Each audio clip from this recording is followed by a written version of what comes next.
purpose of this 5-part video series is the appreciation and enjoyment of Japanese characters, also known as kanji.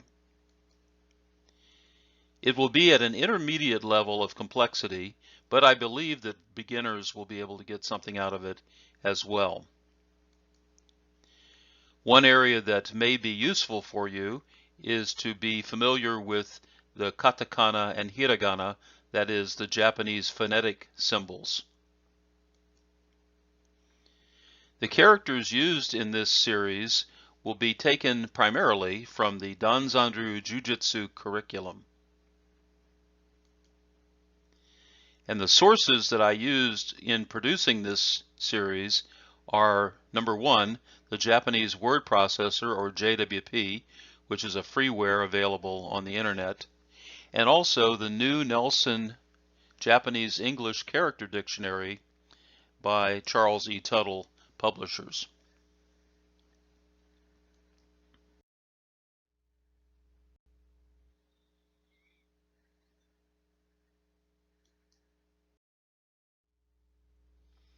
So let's take a look at the first character here.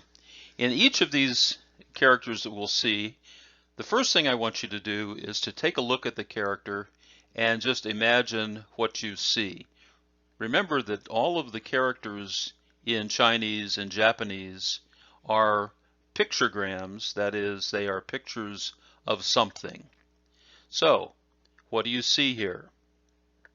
Take a moment and look at it, appreciate the shape, and imagine what you see. Now, some people in this particular character will see a person running, and in the middle there they might be holding something like a shield. So what is this character? So first off, let's look at the brushstrokes. And I'll turn on my laser pointer so we can follow this. So the first part, if you look at the character as a whole, you really see three areas. You see a top part, you see a middle part, and you see a bottom part. So as you go through and look at characters, try to imagine them and breaking them into sections. So here's this first part. It goes 1, which goes out and then comes back, and then 2 has a little stroke there. By the way, those who are familiar with katakana, this is the katakana ma. Okay, so those are the first 2 character strokes. The next section, what I envision as a shield, goes like this. 3 is vertical, 4 goes all the way over and then down on the right side, and then 5 comes straight down through the middle, and then 6 and 7 finish that off. Now, whereas I call this maybe a shield, this is actually the character for field. And then finally, at the bottom, we have this arrangement of strokes. It goes 8 down, and then a kick up, and then a 9 like so. And this character means power. Chikara is how you might pronounce it, but this means power. So, what does all of this mean?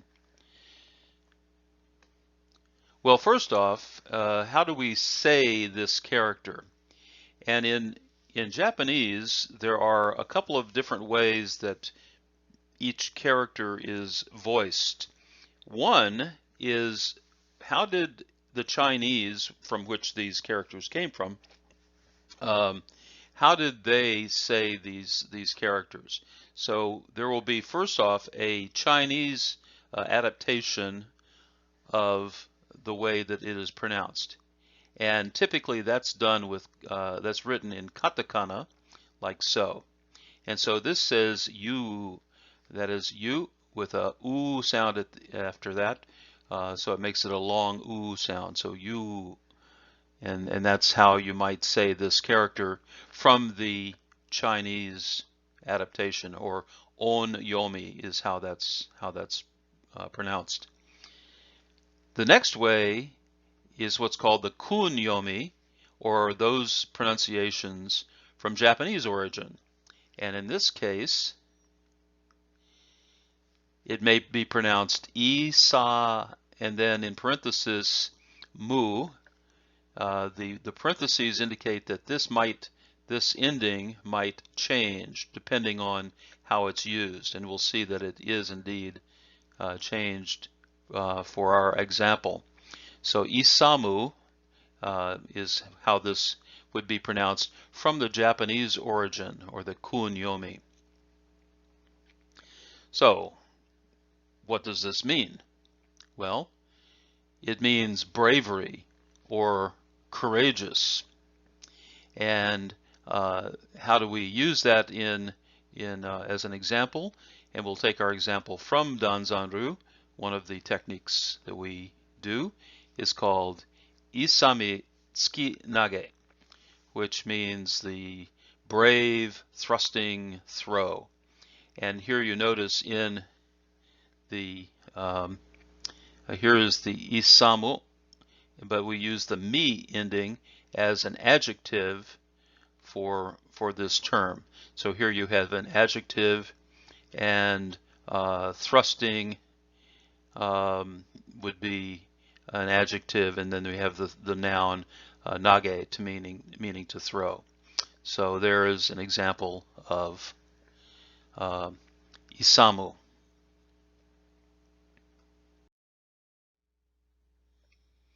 Here's our next character. Let's take a moment and just look at it and take in what we see. What sorts of things do you see? What pieces of this character do you see? What areas kind of stand alone to you in this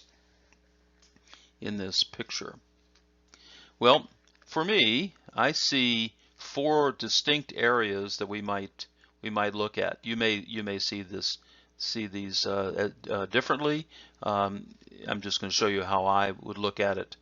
So the first one I see is I see a top part here. So I see this area here, and then the next thing I see is an enclosure. It's actually a half enclosure, so it comes on the top and then comes down here on the left side. There's no right side part of it, as in other characters, but this one has like a half opening, maybe like a lean-to in a forest. But so that's the second part that I see.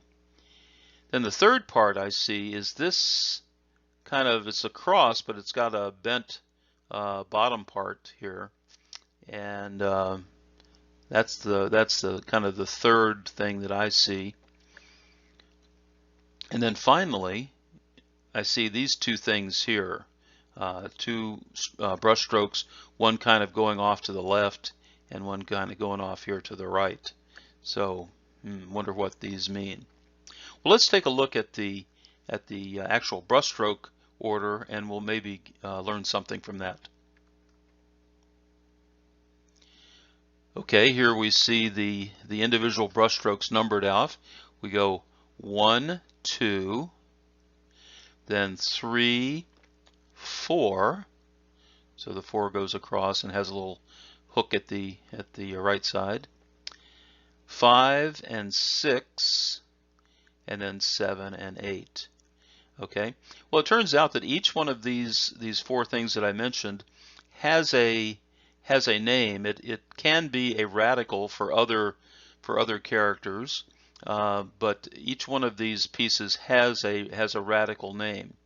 So this first one that I mentioned, this top part, is the radical for divination. If you're telling a fortune or reading tea leaves, that's what that might mean. And so when it's combined with other strokes, it might have something to do with that. It doesn't really in this particular character, but it might in others. Okay, now the second part, which was this enclosure, sometimes it is thought of as a cliff. So you come over to the cliff, and then you could fall off the edge of the cliff here. It turns out that this one does mean a trailing cliff, but it also has another interesting name, and that is the wild goose. Interesting name for that. Okay, so this middle part here, for those of you who know some Japanese, you might say, hey, that looks like the character for 7, shichi. Well, it turns out that the radical for shichi is actually something else.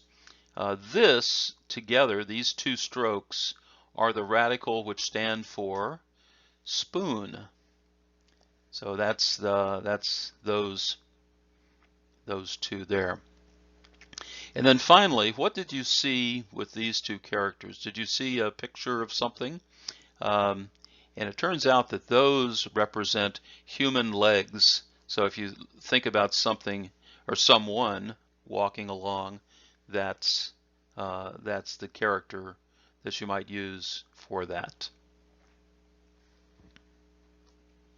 So let's look at the pronunciation of this. First, the onyomi, or Chinese adaptation, is ko. And it's not an elongated O sound, it's just ko. So that is the Chinese adaptation. The kunyomi is tora, tora. And from that you may divine the meaning of this, and that is indeed, this is the character for tiger, the tora. So that is the meaning of the character. So let's look at some examples of this from the Danzan-Ryu. Here are a couple. The first one, tora nage, or the tiger throw. Sounds like a very dynamic technique, and indeed it is. And then there's another one from one of the more advanced arts, which is ryu-ko. Ryu-ko. It's a short ko sound. So in this one, we use the tora, the Japanese or kunyomi, and in this one we use the onyomi or Chinese ko. So tora nage, ryu ko. So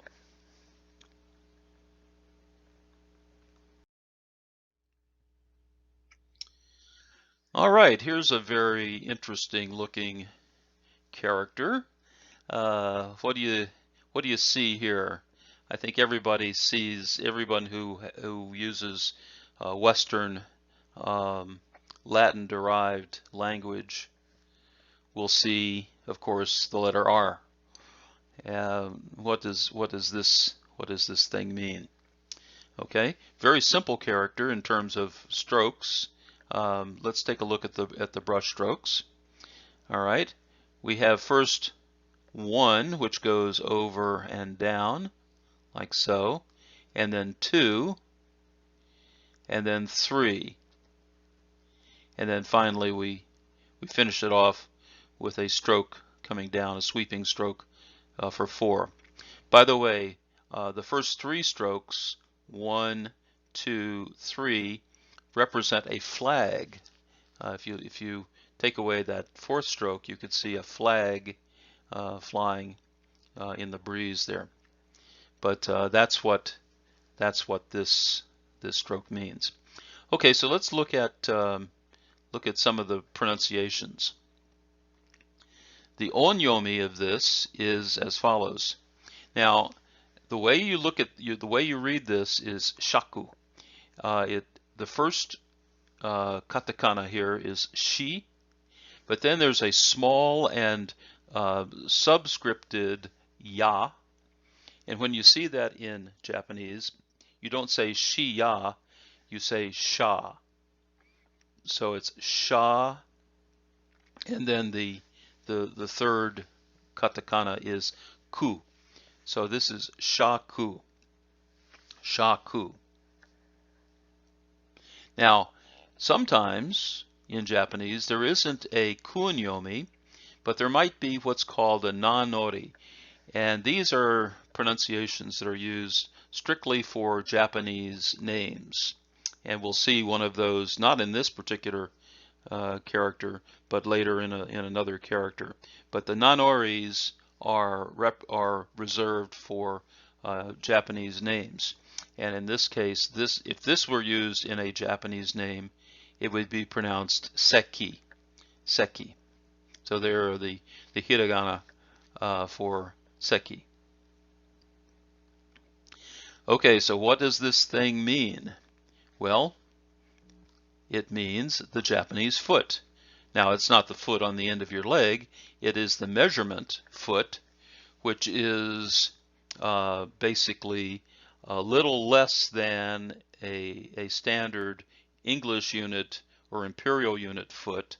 It's actually, if you want the details, it's 0.994 times 12, or 11.928, about 11.93 inches. So that is the Japanese foot, or the measurement.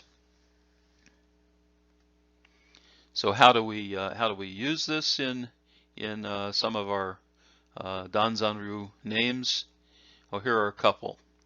The first one is if you recognize if you know your numbers in Japanese, this is 6, or roku.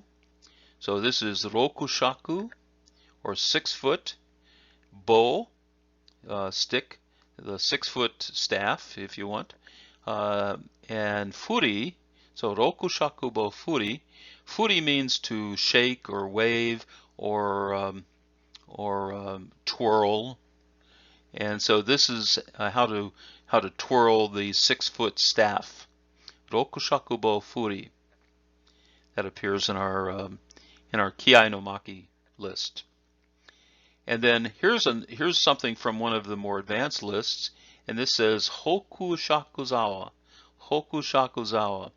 Outside, and then the measurement, and then this character, which interesting, looks very much like the Shaku character, but it has these 3 dots. And if you've seen some of the earlier videos that I've done, the 3 dots represent water. And indeed, this character means a swamp. So, Hoku Shakuzawa. And that comes from an advanced list.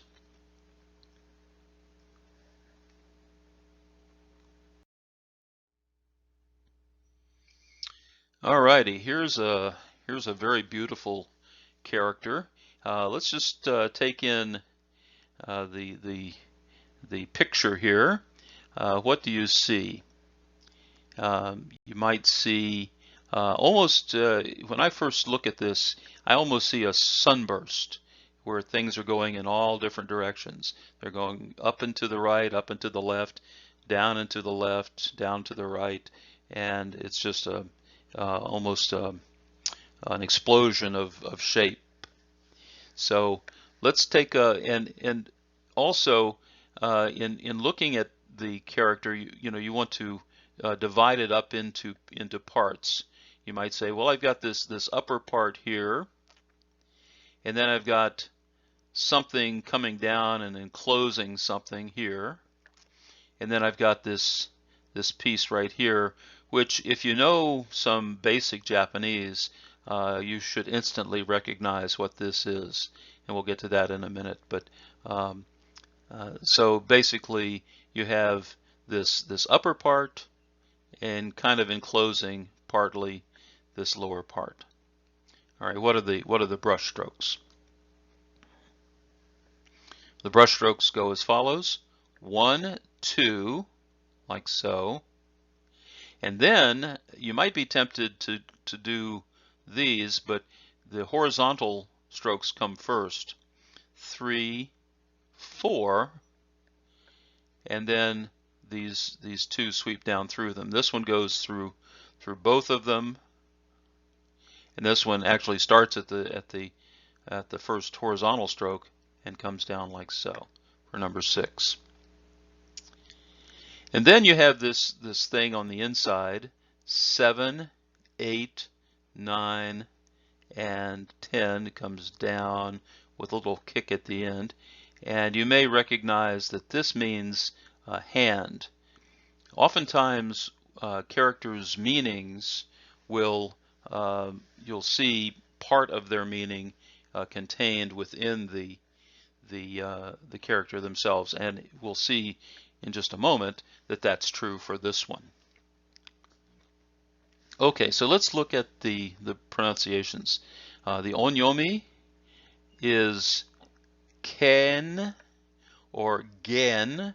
The two little tick marks there on the ke means it's a voiced syllable, ge. So gen. So this can be ken or gen. And by the way, the Chinese words that this comes from, if you speak Mandarin, you would say that this character is pronounced chuan, and if you're speaking Cantonese, you would say kun.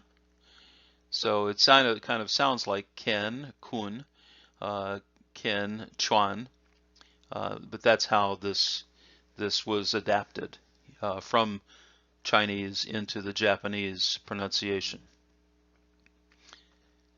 The kunyomi, or Japanese origin pronunciation, is as follows: kobushi. Ko, now the middle character is fu, but with the voicing it becomes bu.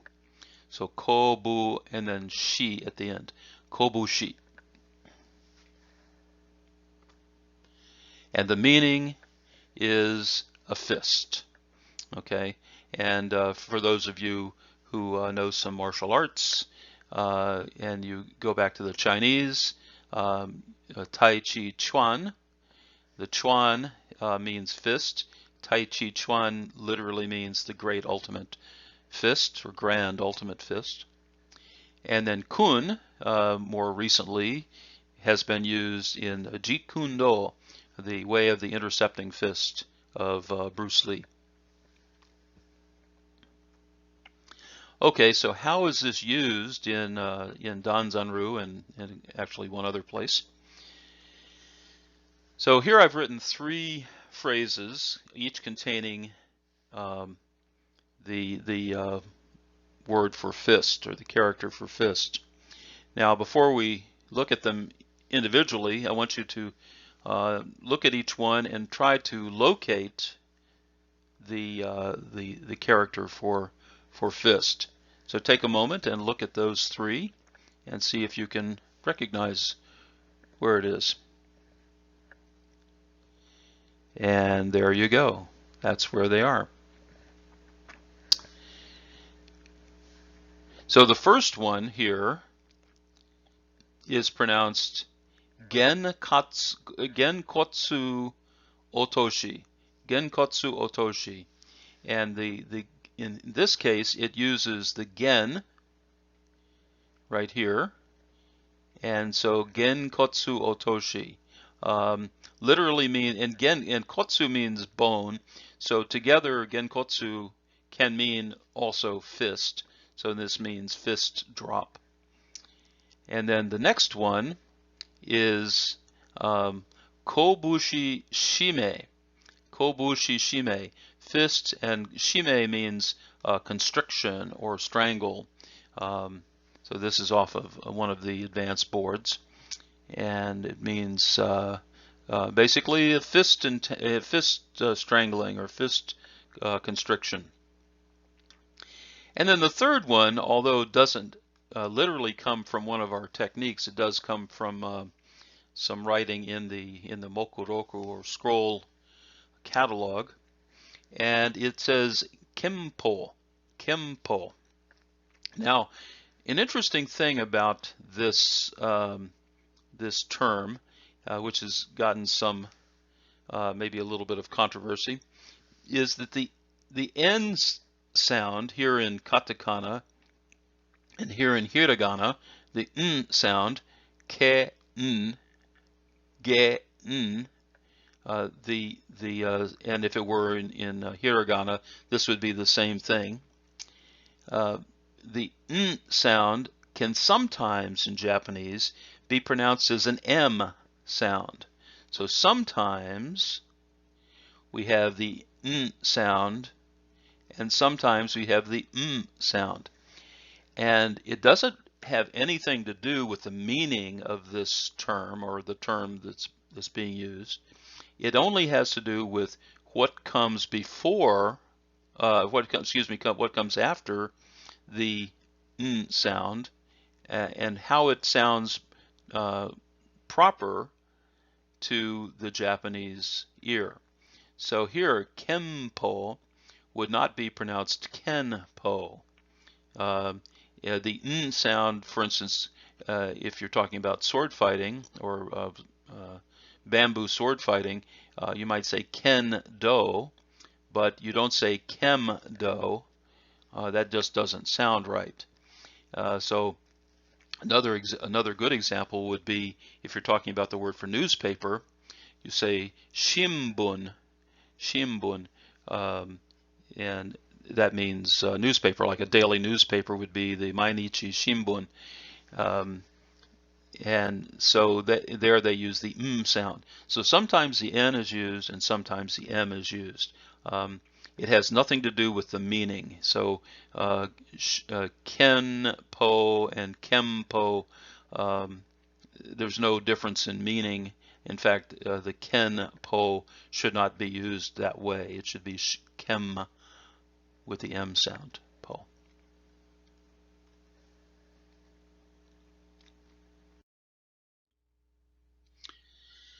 And then finally, we'll look at this character. So here we have, again, let's just take in what we see and look at it. So we have in this one we have some stuff on the left. Over here we have some stuff on the left, and then we've got this thing on the right. This one's kind of in different angles, and this one seems to be, straight up and down, left, right, kind of straightforward there. Okay, so basically we have a part on the left and a part on the right, and that we'll see what those two mean. So the brush strokes are as follows. 1, and then we kind of almost repeat that. 2, like so, and then we have this little stroke on the right side, like so, and then we have 3 lines coming down. 4 comes first, the middle one comes first, and then 5 and 6 on the end. So when you're writing it this way, you would go 4, 5, 6. Although I've seen people go 4, 5, 6, like 4, 5, 6, but properly it should be 4, 5, and 6. So there's that part, and that one, that section there has a meaning if taken by itself. That can be pronounced ito, which means thread.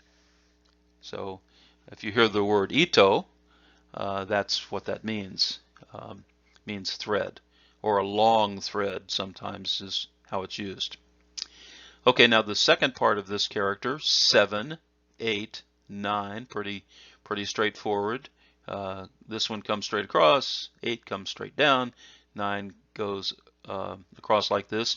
It looks like a capital I in English, but the meaning of this is as follows. If this is a radical, first of all, if this is a radical that's on the left side, for instance, if it were over on this side of the character, it would represent a carpenter's square. That is a tool that assures that you have a right angle.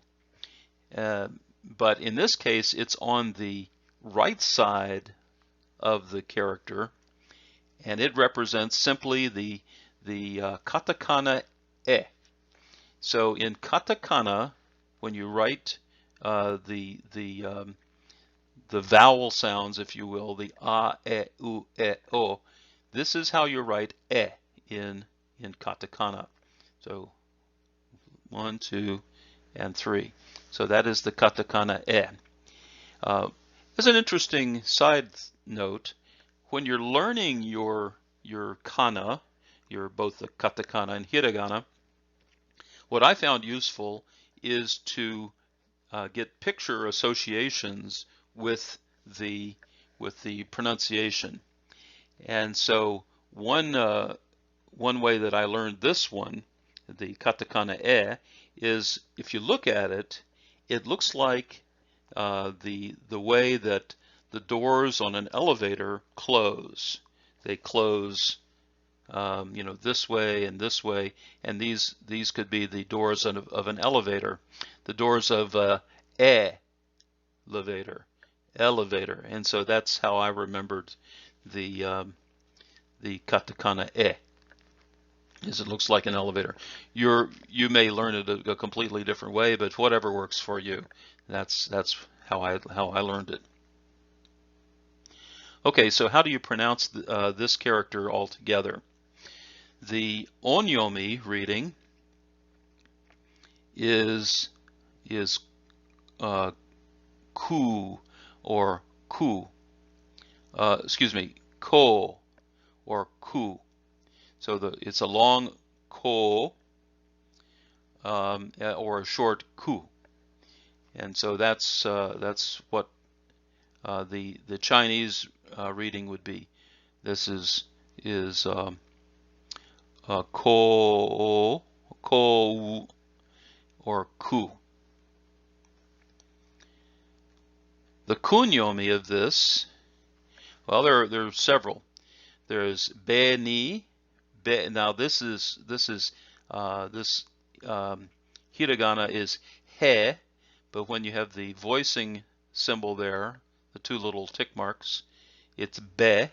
So be ni, or kurenai, kurenai, kurenai, kurenai, or akai, akai, akai. Sometimes just aka. Alrighty, and so that's how you might read this. Now, kind of cheating a little bit, those people in Danzan-Ryu know that this has a certain pronunciation, and when we look at the onyomi and the kunyomi, we don't see the one that we are familiar with. And if we look at now the nanori, we see the following. We see kure, like as in kurenai, but we also see this one, mo-mi, mo-mi. And remember, this has to do with specific Japanese names that are particular to Japanese. And so this momi is the word that we people who practice Danzan-Ryu know for this character. Well, what is the meaning of this character? Well, it's crimson or deep red, and specifically that the red that it's talking about is this type of red from this Japanese maple or momiji. So the usage, of course, for those of us who do Danzan-Ryu are momiji hazushi and momiji nage. So that's the technique that we see here. Momi is this red, and ji means leaf. So red maple leaf, red maple leaf escape, and the red maple leaf throw.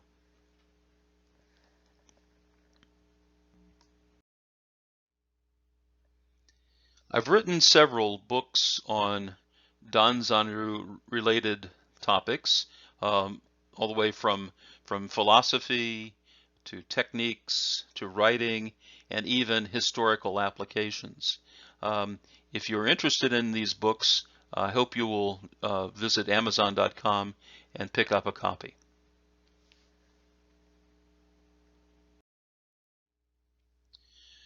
Well, thank you for watching. If you enjoyed this video, please like, share, and of course subscribe to it. And I'll see you next time.